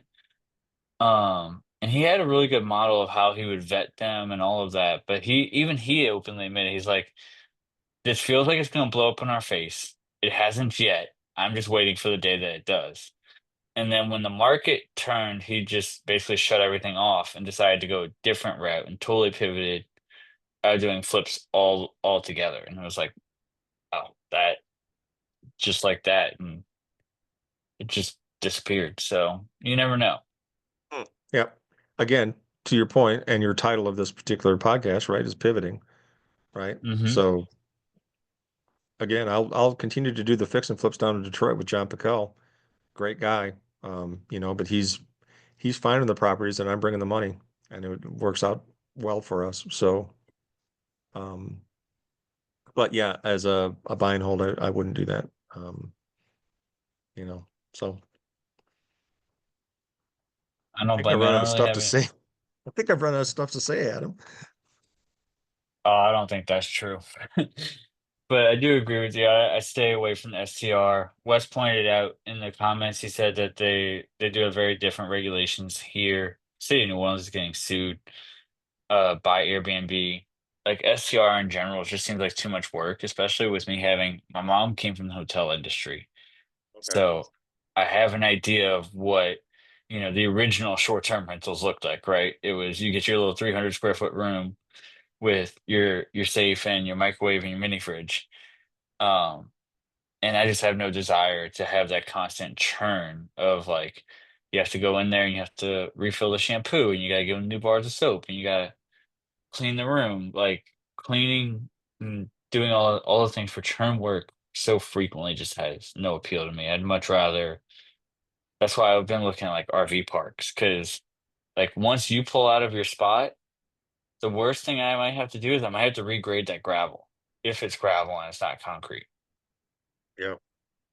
Yep. So to your point, I am looking at RV parks and or mobile home parks only because again, I want to try probably one of everything. Um, you know, but we'll see. We'll see. I don't want to spread myself too thin either, right? So like this particular year just happens to be acquiring single family homes, even if it's just, duplexes, quadplexes, which is my focus, or small multifamily. Um, so Yeah, I think that's gonna be good though. I think, especially with the small multi, like it's gonna take a little bit, I think, to find that right property. But once you find that 50 unit that really fits the bill and you can get the financing for it, you can get the right partners in place to help you operate it and run it, and you can raise the capital, like I think that's probably gonna be a life-changing moment for you. yeah, yep. Talking to like people like Matt Poachman and stuff like that, they all say the same thing. It is totally life changing. Like to get one under your belt, and you will be surprised at exactly how that changes your mindset and your perspective of life. And I can totally see it. I'm anxious for it. I'm hungry for it. So I'm not gonna lie. I'm not gonna lie. I am anxious about it. Yeah, what market do you think that's gonna be in? Uh, I will go any market on that one, right? So I wouldn't mind expanding my little path out into the Texas area or Oklahoma. I've got some friends in Iowa actually, so which made me I would never think of Iowa. So we did community camp up at Pace's Montana Ranch last summer, right? Last September. And we drove from Montana back down to Nashville, Tennessee. We crossed through Iowa and stopped over in Des Moines, which is a Mhm, great city. I never thought it was. It's a beautiful city and has a lot going on. I'm like, I wouldn't mind honestly doing. Let's look at it this way: the Big Ten, all right, college conference, Big Ten. Okay, mhm. any of those original 10 cities that have Big Ten universities, I wouldn't mind doing multifamilies in any of those 10 cities, right? So, Iowa, I think I would avoid Minnesota only again because of the taxes, right? So, like Minnesota taxes are kind of crazy. But yeah, Yeah. Illinois, Indiana, Purdue, I might go into Pennsylvania. Um, I, I'm going to probably piss a lot of people off that might see this in the future. I'm not very happy with Pennsylvania only because of the toll roads. So maybe Mhm. not. But I would go Ohio. I would go Kentucky. I would go, in any of those Big Ten cities. Again, because if I'm going to GP on the property and not just LP it, then I'm going to want to actually see and get there and take a look at it. I want to experience the ownership of the properties so I can learn, right? The whole reason we went and dove into the duplexes, and I'm a landlord at the moment, even though I don't have a goal of being a landlord, is because I wanted to Hmm. experience tenant interviews, right? How do you vet tenants? How do you put them in? What's the process of getting your rental stuff in place? How do you get your paperwork and your leases in place? I could have farmed all that out to a property management company. And a Hmm. lot of investors would go, yes, that's what you want to do. You don't want to buy a job. It's true, I don't want to buy a job, but I also want to know what the hell I'm talking about. And I think the only way that I'm going to figure it out personally is to experience it, right? I'm going to make a couple mistakes. I'm going to read through the contracts and do something wrong and learn, like I did learn. Like we had a bad tenant in one of our units, right? We actually even experimented with Section 8 stuff. So like there's this whole Section 8 part of the community, right? That people that Hmm. swear by that. And we experienced that for a year. And I don't think I would go back to that, but I might. But our experience with Section 8 was not a good experience. And it wasn't really so much the people, it was dealing with the actual Section 8 administration, right? I didn't have a good time with Hmm. that. And the interim agencies that did that, we actually saw them, I don't want to say screw some people, but, because we're in storytelling mode, I had a nice young lady who was homeless and they were getting her into one of my units. And the intermediate agency was like, great. Well, we're here. We'll pay the market rent for this, right? It all worked out. I Hmm. thought it was going to be a beautiful experience. She was in there for 3 months before she actually got her full Section 8.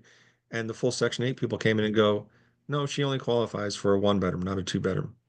So we're only going to pay you, 675, not 850. Right. And I'm like, well, Hmm. okay, I can't do that. All right. That's below market rent. It's way below market rent. Right.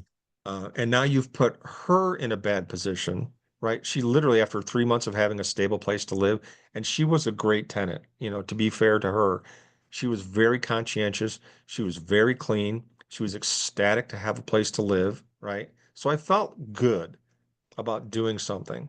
And I felt good about participating in that whole experience. And here I am seeing the government agency going, nope, she either has to leave or you have to lower your rent to something that's, ridiculously low. Yeah, And something that, like you said, is not market value and right. might not even cover the mortgage in some cases. Right. Now, in my head, I'm like, well, don't you think your interim agency would should have had the same policy, right? Your interim agency should not have put her into this place if you guys weren't going to back it, right? Hmm. So, what's ending up happening is she's getting kind of screwed and having to deal with the anxiety of now being homeless again or being, between homes again, or I'm going to have to eat something, financially terribly financially. Now, we came out to a different conclusion, and I was able to get her 9 months down the road until she could get out to someplace different. But, it's like after dealing with the Section 8 people, they weren't budging on anything, right? The interim agency was Hmm. extremely flexible, which, made it difficult because they weren't operating under the same rules. So my experience with the whole Section 8 thing was a little bit of a bad taste in my mouth. I might go back and try it again later, but I mean, literally, um, you know, we went from 675 to 1050, right? So I was able to, after I replaced her and got her settled in a new place, I turned around and rented out the place for 1050. So now my two bedroom, one bath, both sides of the duplex are getting 1050 because that's what the market rent is. So, you know, it it's interesting. But again, It's I very don't mind odd learning that. too. I consider that a benefit. I enjoyed the fact that I had that experience. I learned something. I know something more about the whole thing right now. Um, so I'm a little bit like that with my multifamily. I want to experience it. I want to figure it out, learn some of the ups and downs of it, and once I get that under my belt, I don't mind expanding. Okay, so. So what's coming up next? I know we're kind of talking about like your mountain first, it's your 20 and 20. What's kind of the next biggest projects for James in the immediacy? I've got two duplexes under contract right now. So I'm in the process of trying to find private money to come in on those. So, again, from an acquisition standpoint, I'm hoping to have two more under my belt here pretty soon. Um, in the meantime, I'm underwriting multifamily stuff that comes my way. I'm also looking at expanding out into the Las Vegas area. So again, one of the things that I did this past year that I never would have thought about doing, like if I was just doing hobby stuff, if I literally stopped after I bought two income properties and didn't get involved in a community of investors to learn about stuff, I would have stopped.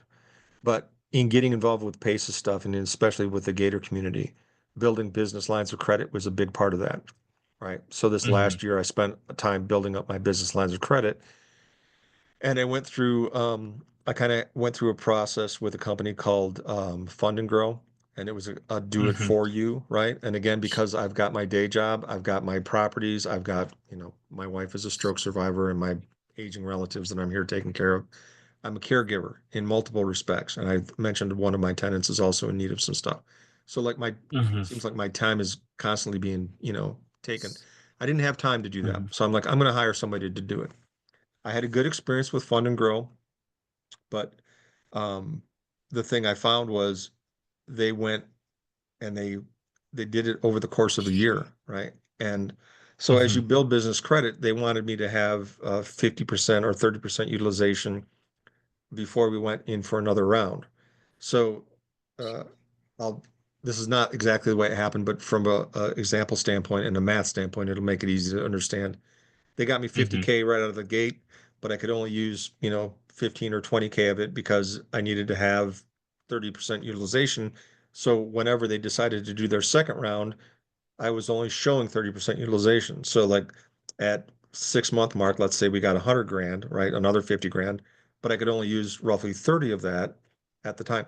So what ended up happening is over this course of the year, yes, I have 150,000 in business credit for my entity in Michigan, but I was never able to use 150K at a time.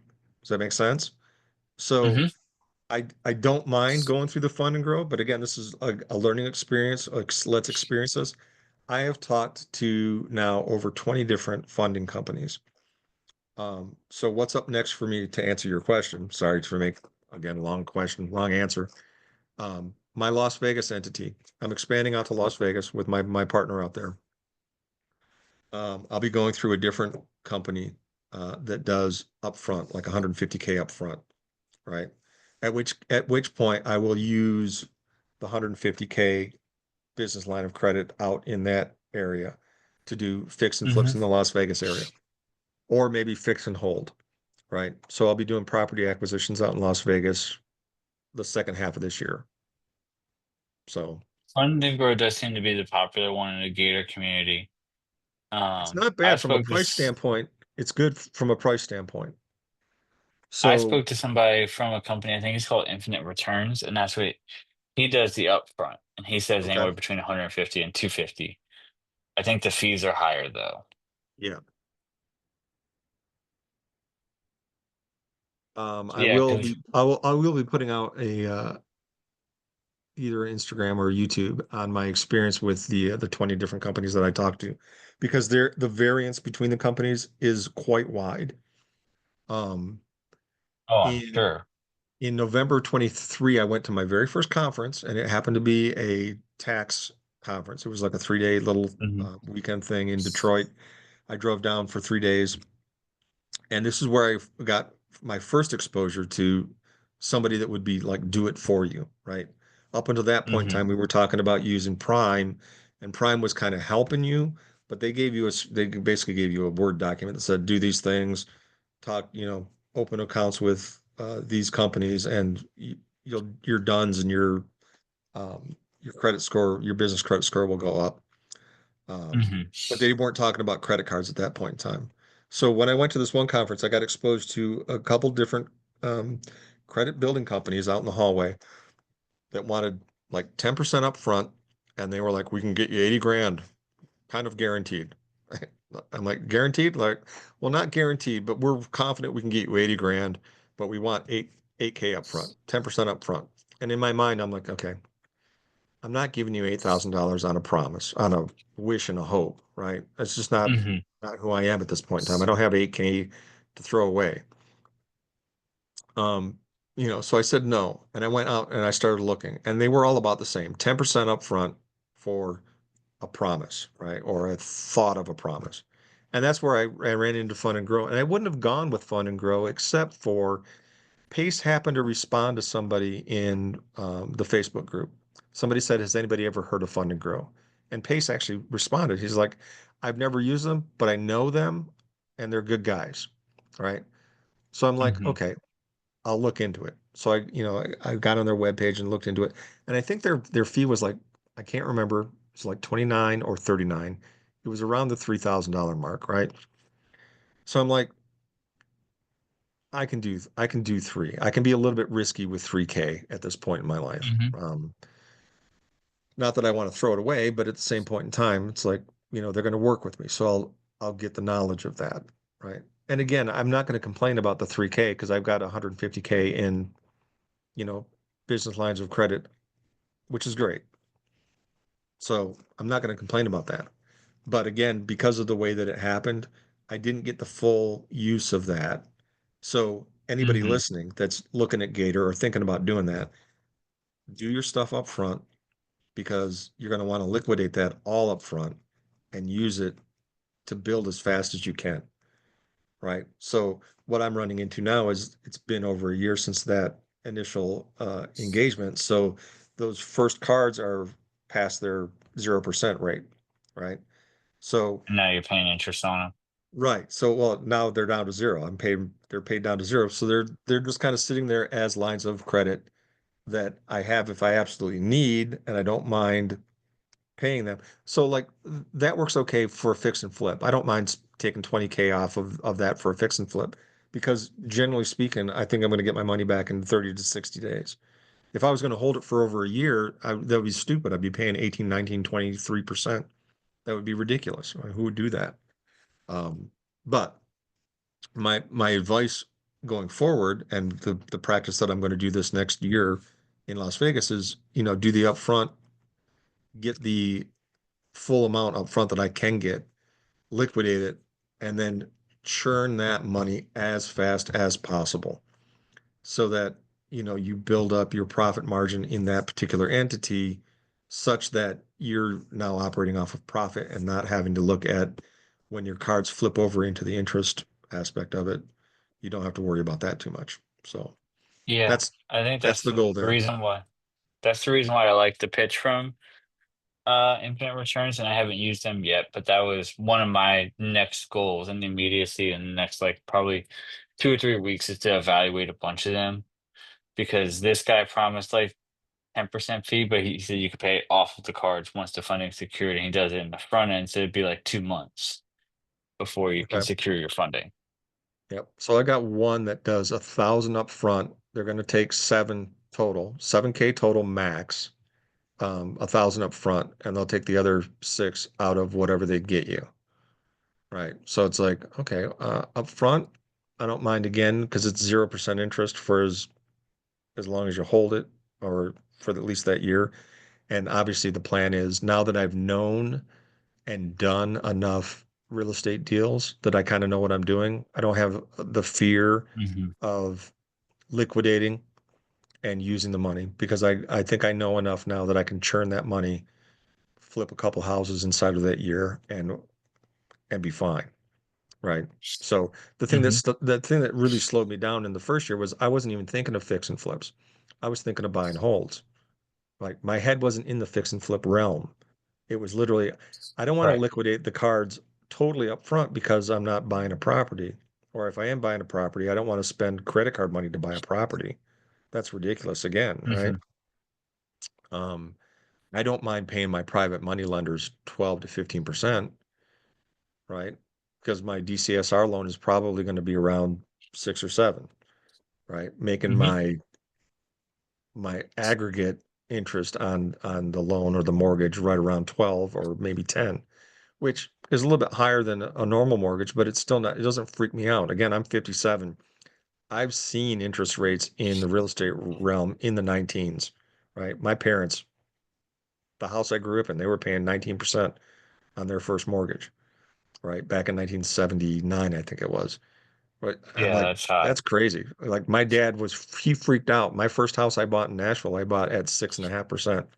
And we thought we were kings in 2001, right? Paying 6.5%. We're like, woohoo, my dad paid 19. Look at me. I'm a genius. I'm paying six. Um, Right. you And know, now you see in the COVID era these 2 and 3% mortgages, and you're like, yeah, man, 6.5. Like, what the fuck? I was yeah, getting right. screwed. Yeah. You get the youngsters that are like, you're paying six. Oh my God, you're getting killed. I'm like, it's all perspective, man. It really is all perspective. Not that I want to be paying six. Two would be better, right? You know, the So conventional what loans is we got some of on. that? Go ahead. What are some of those variances that you saw? Because like I said, so at least the variance I saw was between the two companies I prospected was the one in Fund and Grow. And this one was promising more up front, but they did like credit repair. So this one was 500 up front. They would do like 30 to 60 days worth of credit repair. Then they would apply to try to get you about 150K in funding. 10% could come off of the cards that they get you. So what are some of the different offers that you saw that are out there for people? So, okay, the one group that I'm going to go with obviously is the $1,000 down, Hmm. $7,000 max, um, and they presume that they're going to get around 150, 200. Two of the companies that I talked to were adamant that no, because I've already had funding under one LLC, that I will not be able to get funding under another LLC, right? And Fund and Grow was very adamant that no, you can once we get finished with this and you're done with that, if you open another entity, that will be totally separate. So it was Right. interesting that most of them were like, no, you can certainly do it under a different entity. And I had two Hmm. of them, one of them that wanted 10% up front and the other one that wanted 12% up front was very adamant about the fact that no, we can't help you if you've already done it under a different LLC, right? Because we're going to be tagging your personal credit, right? They Hmm. use your personal social security to do the hard pull to get the business credit. Right. So I'm like, okay, so this is really interesting. So, and one company flat out basically said, we can't help you, right? Because of Hmm. where you're at and what you've done in the past. Okay. And to give you an idea of where we're at, again, I have 167K in one of my LLCs that does my active income LLC in Michigan. I Hmm. have a 780 credit score, right? 780, 790, depends on which one you're. So I'm not bad, right? I'm not a risk. It's not a weird thing. It's like, so I'm kind of curious. He's like, there's no way that we can help you out. You've got three LLCs. One of them then has a moderate amount of stuff. One of them has a ton of stuff, and your personal credit score is great. And again, if you're just following this and you're just kind of getting into it, your personal credit score is important, but your personal lines of credit are important, right? And I've got about Hmm. 30K in personal lines that I keep at zero, right? So if you've got a $500 credit card under your personal name and that's all the credit that you have, the credit card companies that are doing the pulls for your business stuff are going to look at that and go, he's not really credit savvy, right? This is not a person that is sophisticated enough to manage a lot of debt. So they look Hmm. at your credit, and if you have a large credit line personally and your credit score is good, you've managed that debt well, that speaks higher for you when you're going to get business credit than if you have no or little credit personally, even if you have like the same credit score, right? So I found Hmm. that to be interesting. So I've got like 30, 35K in um, personal credit, which is pretty good. I think they say the golden standard is around 50K in personal credit that is managed well. And again, on my personal stuff, I've learned the lesson going through life the hard way. I've been overdrawn and blah, blah, blah earlier in life. I manage my debt personally very well, and I'm usually around a zero balance, even though I have a large amount of lines of credit, right? So that, even looking at that, this one company said, it doesn't matter that you've got $30,000, as a line of personal and 500 balance, right? So like my utilization on my personal stuff is super low. Uh, Mhm. and my credit score is, I don't want to say it's great, but 780 is pretty good. Um, Mhm. Solid, right? And they came across and said, no, there's nothing we can do for you. So, you might as well move on to a different company. So this is what I'm saying. The variance is I went from a hard no, which is ridiculous to me, to two different companies that basically said, if you've already done stuff, we're not going to be able to help you too much. We can try. We're happy to take your money and try, right? Mhm. To the remainder of the companies were all variance was how much of a fee they were taking, how much of an engagement they did, right? So some of them were one-time only engagement. We will go as much upfront as we can for you. We'll do a 60-day engagement with you. We'll try to build as much as we can, and then our engagement with you is over. And the again, the company that I'm going with, I'm happy to share, offline what that is. But they have a $7,000 max or a $9,000 max for a lifetime engagement, where they will work with you forever if you pay the nine, right? So I'm like, and I go, can I upgrade at any point in time? And they're like, yeah. So if you come in for seven, you put $1,000 down, we'll start our engagement. We'll take the other 6 grand out of what we get for you. And then, a year down the road, if you want to upgrade to the 9,000, and we'll continue to work with you because they will do after the credit card lines, they will work with you on the business credit, right? So the business credit being actual business loans from a bank that are business draws, not credit card draws, right? So do you understand the difference between Mhm. those two?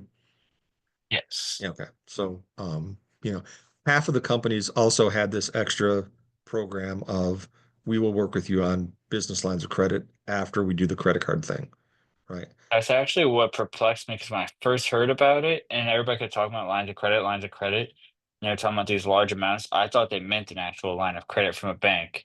I did too. And then Yeah, I did too. when I kept hearing 0%, I was like, what fucking bank is gonna give you a 0% line of credit? Like, that seems too good to be true. And then of course it kind of sort of was because it is just multiple credit cards in a way that usually total up to 150, 250K. Like it might be a $50,000, say Sapphire card, let's say, or it Right, might right, be a $75,000 Capital One Spark card or whatever. right. Now, so have you ever heard of Andrew Cartwright? Vaguely. Okay, so he's a YouTuber and he does some business stuff. He's got his own program, kind of like Paces, where he's got a thing where he does oh crap, it was about business acquisition, but where he'll finance your business acquisition with you. But he talks repeatedly about how the fact that he's funded all of his companies off of credit cards, and he pulls out his little portfolio of credit cards. It looks like a large, family photo album, and he's like, I'd say it probably "Look, looks like a binder of CDs yeah, from back in the right." He's day. like, "Look, I've got 200 credit cards, that I've financed my companies over, and I've got over $2 million in credit card lines for my businesses." So I'm like, I'm thinking of this when I'm talking to these other two companies, right? That are very vehement about no, if you've already got your LLC, you can't get more, right?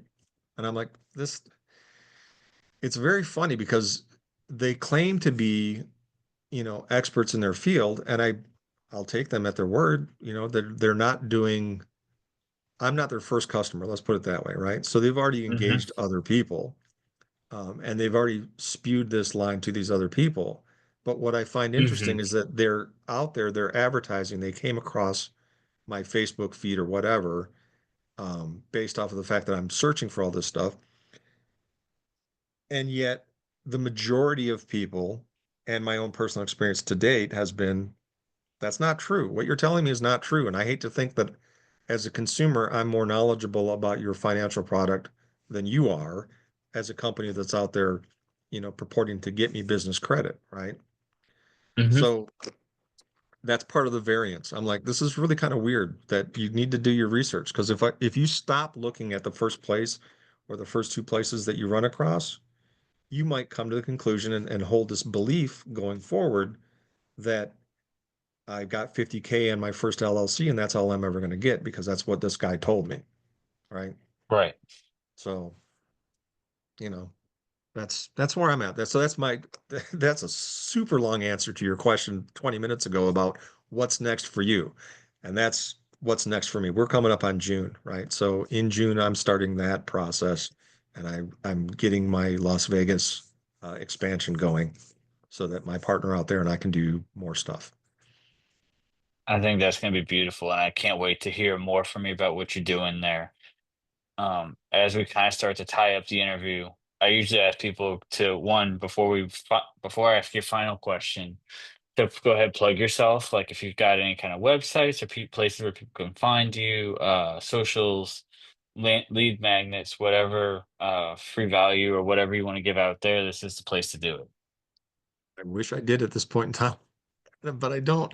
I'm struggling to get my CRM stuff up and going. I'm working on my calculator. So, everybody's got a calculator, but Hmm. everybody does their numbers a little bit differently. And I find that I need to evaluate properties the way that I need to evaluate properties. That makes sense for me, if that makes sense.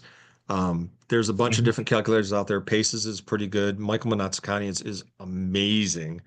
But Michael is like an analyzer superhero. Um, he his spreadsheet is literally impressive. I'm awed by it all the time.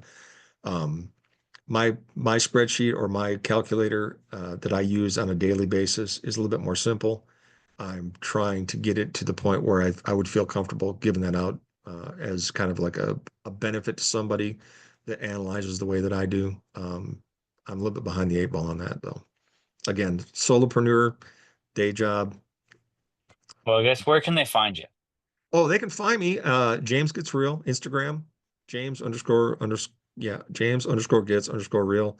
Also Facebook, same thing. If you want to know my buy box, you can go to jamesbuybox.com. And Hadron Nice. Properties is my domain, HADRON properties.com. If you want to like set up a meeting to talk to me, you could get on my calendar there and we can chat about whatever you want to chat about, do a deal together. That would be great. So I'm looking for more wholesalers, right? So I need deals coming my way. And where are you looking for wholesalers at? Is that all in your buy box on that website? It is on the buy box. Yep. So basically that entire 69, 65 corridor, as long as they're wholesaling in that area, I'm happy to take a look at it. Good deal. And the final question that I ask everybody that comes on the show is if what is the advice that if you're sitting across the table from a brand new investor, what is the advice that you would give them that you wish you had when you started? Oh man. So are they an investor or are they just somebody that says they want to get into real estate? They're a brand new real estate investor. So assume that they're started, but they don't know where to go. Okay. So my advice to them would be to sit down and analyze where it is they think they want to go. Do they want to do like what I did, which is landlord and get involved with properties, or do they want to be more passive? To understand the thing that I didn't quite understand getting involved in it is there is a half a dozen or more ways to make money in real estate. You can be Hmm. extremely passive if you just want to put your money into something. You need to figure out personality wise what it is you want to do with your money. If you want to just put your money into like an apartment complex or isn't part of a deal on a multifamily as an LP and make money that way, slower. If you want to act and get involved in real estate and just make some money without thinking about it and having too much at risk, you could get involved with groups of private money lenders, or you could acquire properties and actually literally own properties. Um, you need to make that distinction. And if you're going to own a property, I would also make the extra distinction of understand, are you buying for appreciation or are you buying for cash flow? So I'm a cash flow guy. All I'm interested in right now is cash flow. If the properties appreciate, that's a bonus. If they depreciate and they're still cash flowing, that's fine with me. Some people are very conservative and they just want the property to appreciate. They don't care about cash flow. So Hmm. again, that gets down to your personality. So know, do a little bit of research on the 6 or 7 different ways to make money and figure out what kind of matches your personality. Um, that's kind of where I'm at. If I would have known getting into this, I might have said, let me just take the money that I'm making at my day job and put it into multifamily and not worry about anything. Now, that being said, I wouldn't have gotten this great community. I would not have gotten this experience that I'm getting. And I really enjoy it. So I'm glad that I did it. And I'm glad that I got involved in this avenue because it really is kind of a personality trait of mine. I like it a lot. So, but not knowing that, I might have gone the safe route and just said, let me put my money over here and continue to work my day job. And I'll just, I'll do that. But if somebody was sitting down next to me and they didn't know, I would try to outline those differences and say, evaluate your personality, figure out which way you want to go, start there. Very software engineer minded. Right? We're very computer engineer minded. Over analyzing is my superpower. So overthinking and over analyzing. It gets the best of us all at some point or another. It really does. Adam, it's been great talking to you, buddy. I am so glad that Yeah, we got this brother. opportunity. I am too. I'm incredibly glad that you came on. We're definitely going to have to do a follow up at some point. Guys, y'all know how we do. We do these every Sunday. Do them on Sunday afternoon, so they usually don't run into anything that Pace is doing. And you can come here. You can ask the questions live. You can ask the guest questions.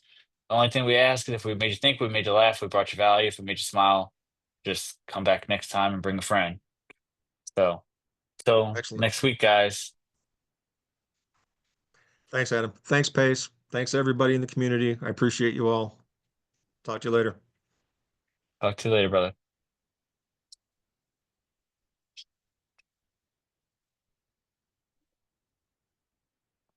Why is,